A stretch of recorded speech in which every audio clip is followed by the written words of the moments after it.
I think it's only fitting that one of the leading groups addressing the humanitarian impact of nuclear weapons is Physicians for Social Responsibility, or PSR. And we're honored to have as our first speaker today Dr. Andrew Kanter, the past president of PSR and a longtime board member.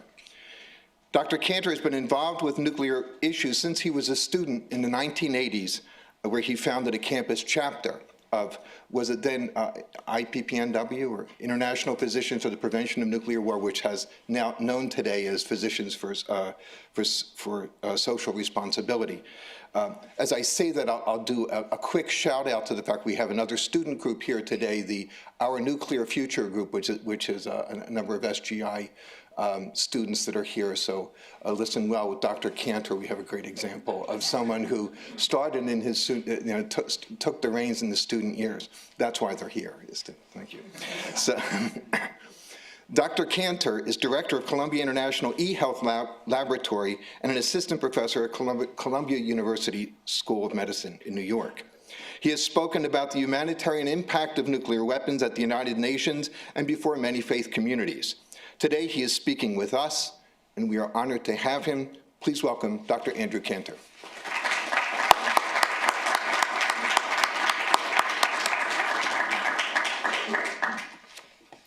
Good morning, everyone. I'm really grateful to the organizers to have included me in this program. I'm very honored to be in such august surroundings with some really prominent and well-known speakers.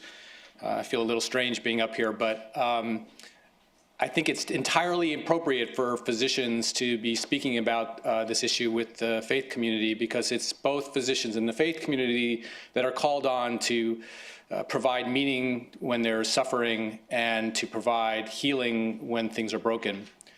So I'm here specifically today to present some very scary results of some recent studies, and to give some context to the humanitarian consequences or humanitarian impact of nuclear weapons. But I'm going to stray a little bit from that purely scientific presentation to discuss what I think is also the hope in the future going forward. I should mention actually that Physicians for Social Responsibility is the US affiliate of the International Physicians for Prevention of Nuclear War. We actually just had our 50th anniversary a year or so ago, and IPPNW actually won the Nobel Peace Prize in 1985 for primarily its educational efforts around the humanitarian, at that time called medical consequences of nuclear weapons. I always start my talk with this quote from Albert Einstein: "With the splitting of the atom, everything changed save man's mode of thinking, and thus we drift toward unparalleled catastrophe." And I think it's important context, because over the last 60 years, very little has changed, and that if we don't do something now, we're in for a serious catastrophe. I also want to start with this picture from Hiroshima, because I think that this helps contextualize the discussion today, because not only on what I am going to describe and just the nature of these ecocidal weapons are terrible and dark, but within that there is seeds of truth that actually may lead to the rebirth of our civilization. And I think it's important to recognize not just the horror of what these weapons represent, but also what the solution for them, the potential it represents for us.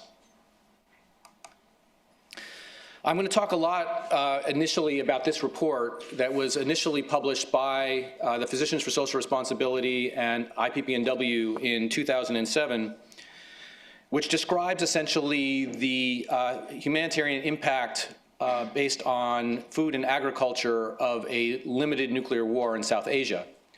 This was recently updated last year to include additional information, and I'll touch on that as well. But what this report shows is that the initial studies that were done in the 1980s by Carl Sagan and others that warned us of the potential climatic effects of nuclear weapons, such as nuclear winter, were correct. And that even using the most up-to-date scientific models, that the information or the conclusions from that original study were not only correct, but are significantly worse. So I'm going to begin by actually describing what those studies showed. They're based upon original atmospheric science work by professors Toon and Robach, and they modeled in 2007 a limited nuclear or regional nuclear war involving India and Pakistan. This, at the time, was, and even now, was not only considered as a possible scenario and certainly conceivable, but maybe even probable. They modeled an exchange of 50 nuclear weapons, relatively small weapons of the size used on Hiroshima, involving both India and Pakistan against the major cities of the other. Their initial consequences were, as would probably be expected, although many people may not actually be in touch with these sorts of numbers, but there would be 20 million deaths involved in the major cities, both in India and Pakistan. That this represents close to half of all the deaths that occurred in World War II over an 8-year period, and we're talking about this occurring in about a week. There would be radioactive contamination that would be spread throughout the region. And then what's new, and what I would like to focus on today, is the global climate effects that are subsequent to those fires and destruction. So what actually happens when these nuclear weapons go off is they create massive firestorms within these urban centers. Anything that's flammable burns, and that these create superheated air and cloud that raise soot and materials high up into the atmosphere. Now, this atmospheric soot absorbs the sunlight, it blocks the sunlight, which dramatically reduces the amount of light and heat that reaches the surface of the planet. Now, this would lead to a reduction of 1.25, or about 1.3 degrees in centigrade over a period of a decade. Now, that may not seem like very much, but when you think about the global warming for which we have seen massive climate effects and weather effects over the last 20 or 50 years, that has been only a 0.7 degrees centigrade rise. So what we're talking about here is twice that amount of temperature change over a period of days. This would be global climate change unprecedented in recorded human history. And not only would the weather or the climate and the temperature change, but this has significant impacts on our ability to grow crops. And so the study shows how the reduced temperatures would reduce the amount of time or the growing season available for crops, particularly in the bread baskets of North America and Eurasia. There can be anywhere from, to 10 to 20 days reduction in the growing period. And many of our crops today require the entire growing period to mature, and therefore there's a likelihood of failure if a frost occurs, let's say, before the end of their maturity. It's not only the temperature and the growing season that is going to change. The atmospheric studies show that there will be significant reductions in precipitation over the decade. And it's a little hard to see from this chart, but if you look at in the centers, the dark part here, these are 40% reductions, 50% reductions in precipitation over the major crop growing areas of the world. So what we see in conclusion is when we combine the atmospheric information that we know from even a small percentage of these weapons being used, with the agriculture, that there is a particularly devastating impact. And so this sudden cooling, the decreased sunlight, the less rainfall, the shortened growing season are all going to reduce crop yields. The stratospheric ozone depletion, which occurs by these highly active particles being injected high into the atmosphere, will deplete the ozone and allow for more UV radiation, and that many of the crops that are sensitive to that will be affected. We know that in this kind of a situation that the global chaos that would ensue would disrupt petroleum supplies, and this also prevents much of the use of the machinery and the fertilizers necessary to increase our crop yields. And there will also be direct effects, as we have seen from the Fukushima accident, that there will be radioactive contamination that takes out a lot of the farmland that is used to produce this. And ultimately, there's a real risk of collapse of the distribution system.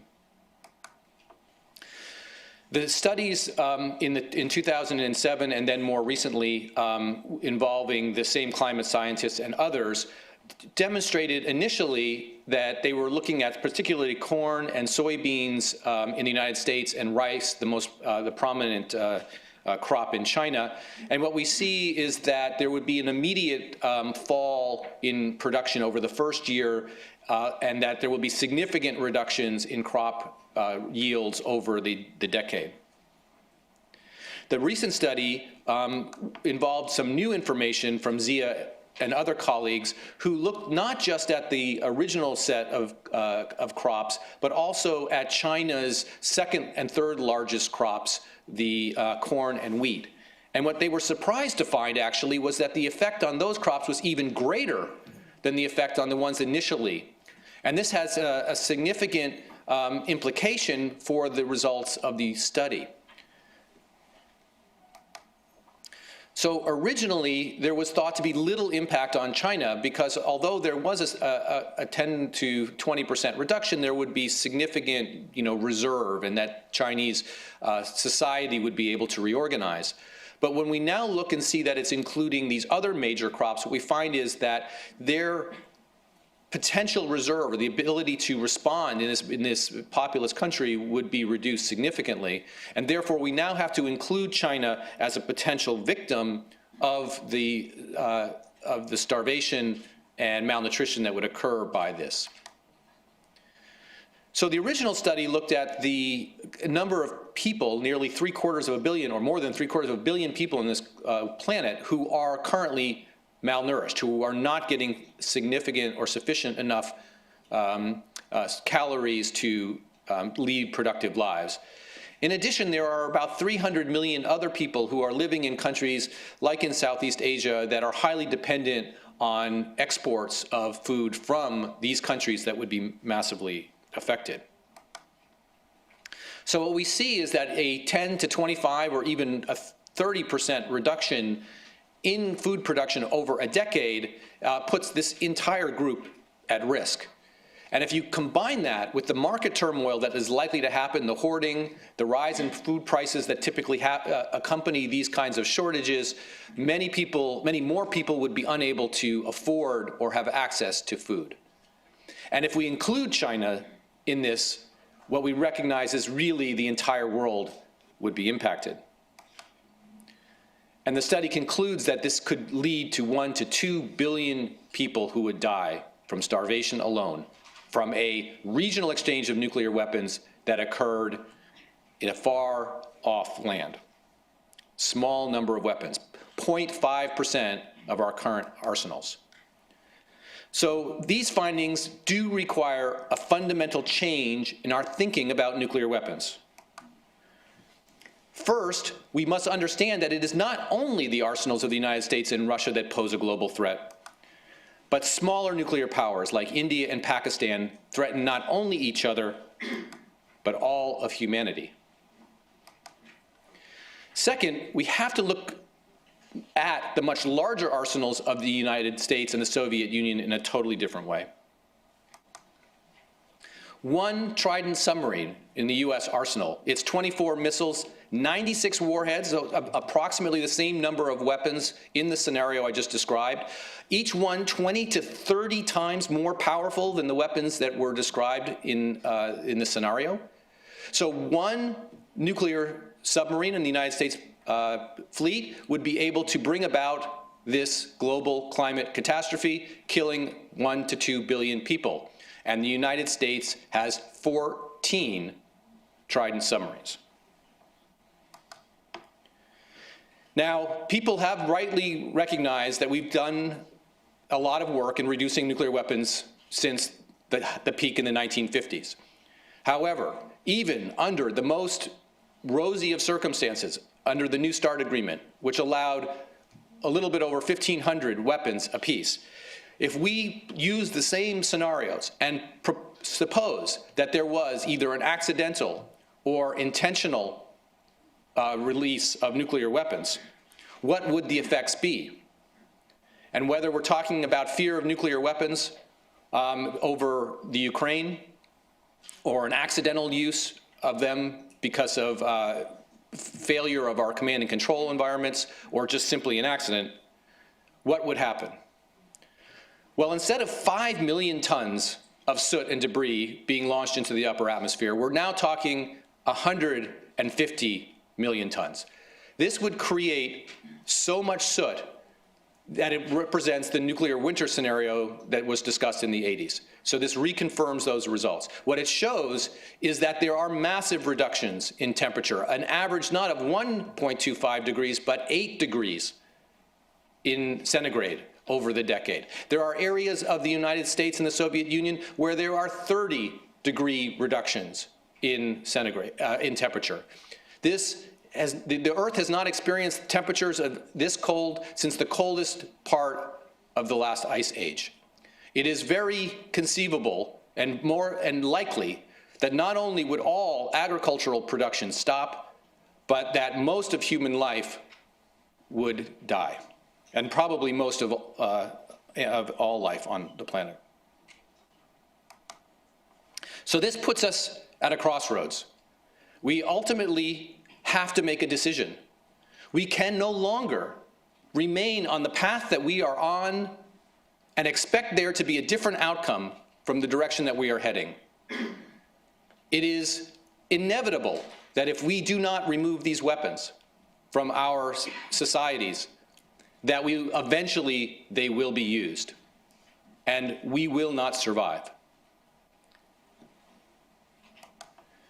Now, I've been working for some 30 years now on this project to remove nuclear weapons, and Physicians for Social Responsibility also works on all of the gravest threats to human health and survival, including climate and toxic degradation.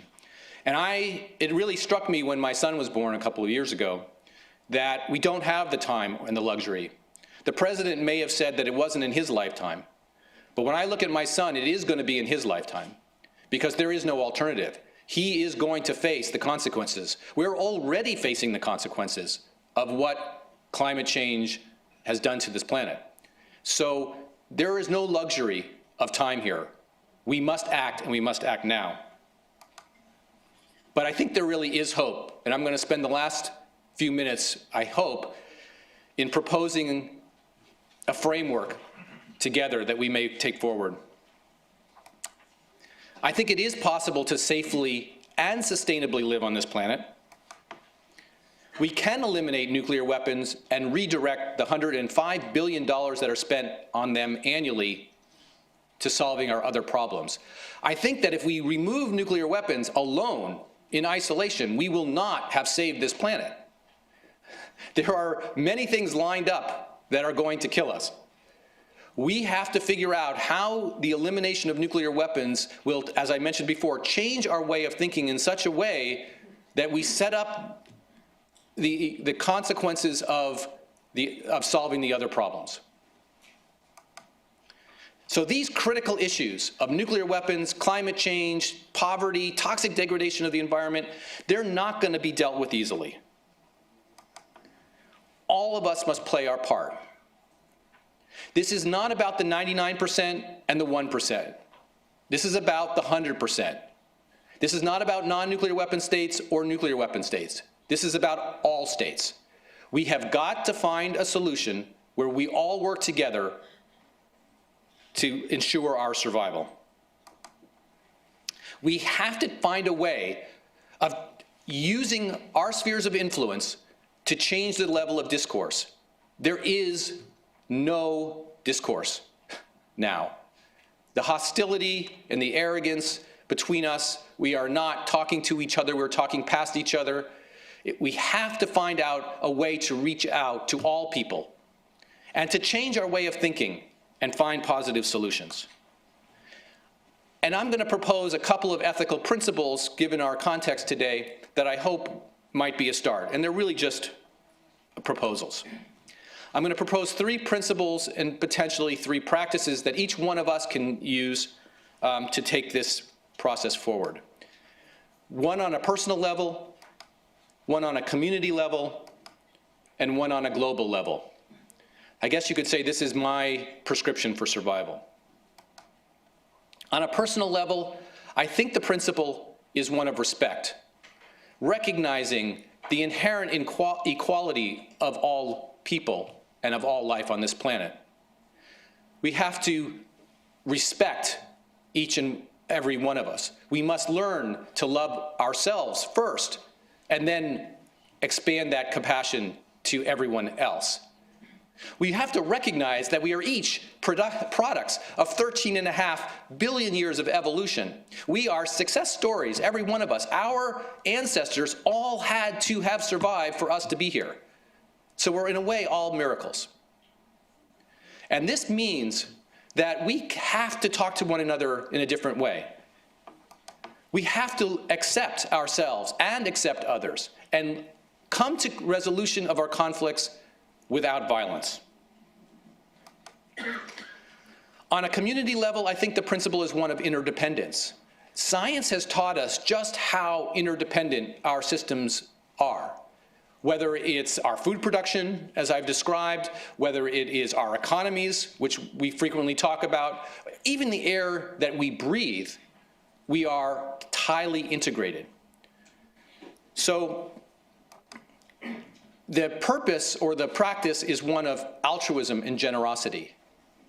I should have mentioned that we know now that dust that comes off the Sahara Desert affects the asthma rates in the United States.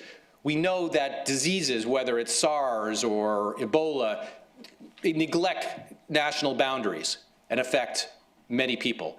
We know that climate change is going to create chaos across the planet. So if we are to survive, we have to understand that it is our survival tied to the survival of everyone else. We cannot imagine ourselves living in a bubble when the rest of the world is suffering or starving. That it actually is a selfish act for us to help others, because in doing so, we help ourselves. And there are many more others than there are us. On a global level, I think the principle is one of universal responsibility. It's quite remarkable that we've had this opportunity to see the planet from space. We only live just on this one planet.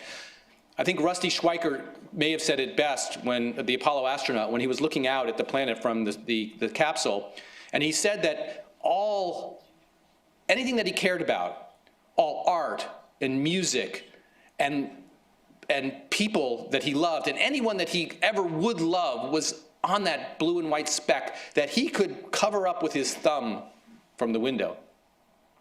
There is no other place we can go.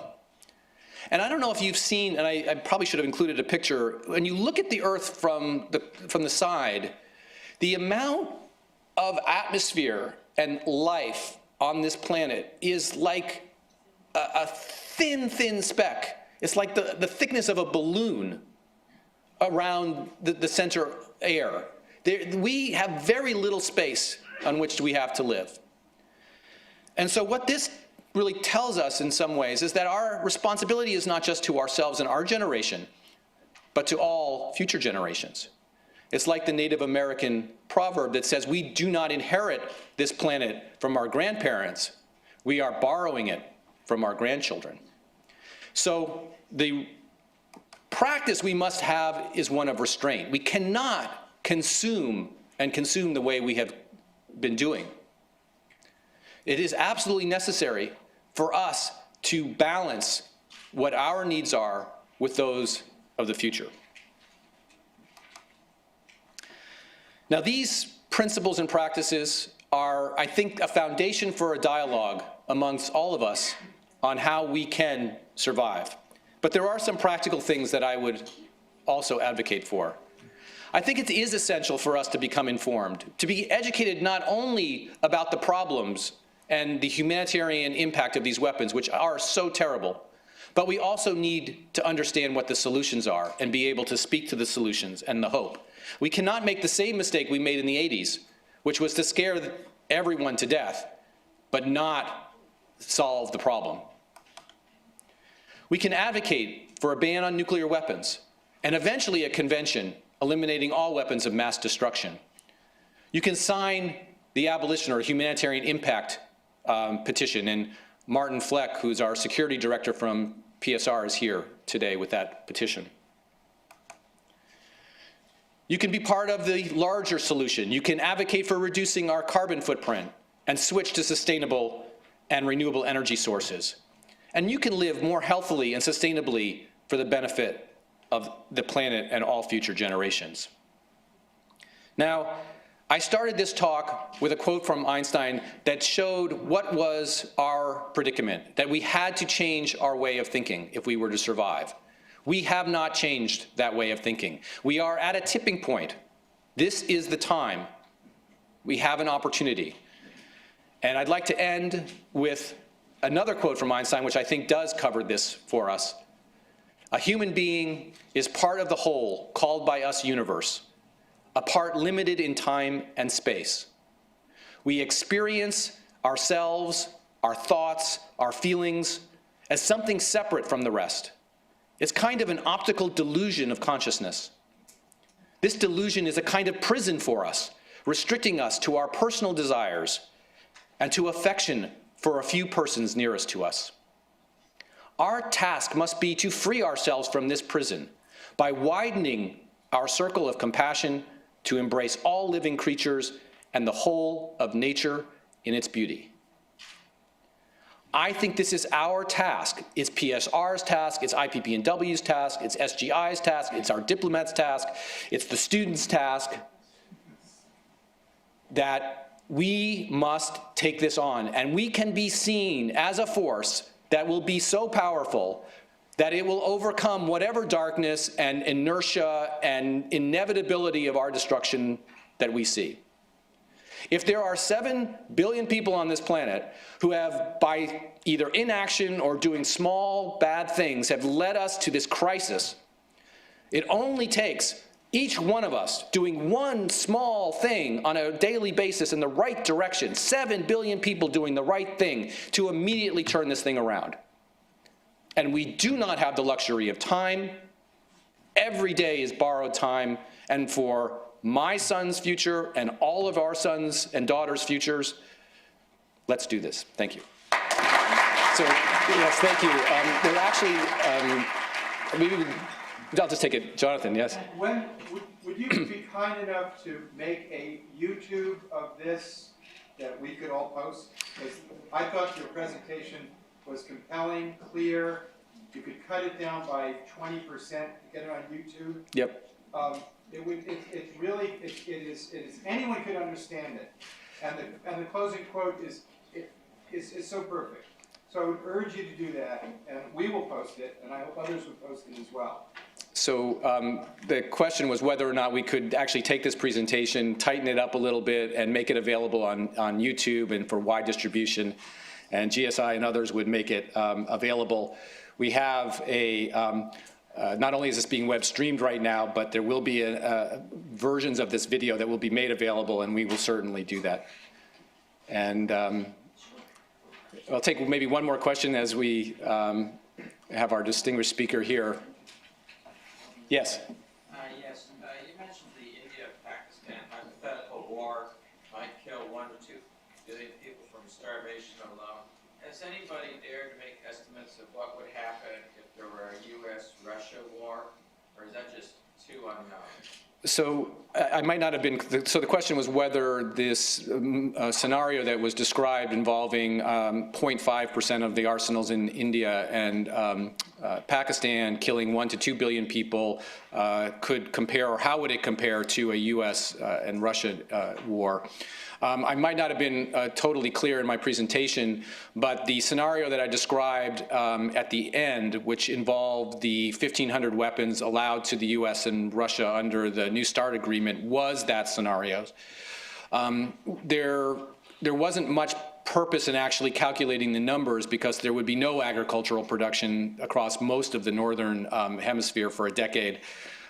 This would involve widespread starvation across the entire planet of not just human but animal species, that there would be complete collapse of the ecosystem and most likely death of if not extinction, of the human race. So that was the scenario, whether by accident or by design, there was an actual exchange of the, even less than the current weapons, but the amount of weapons allowed under the New START treaty. And now I will turn it over.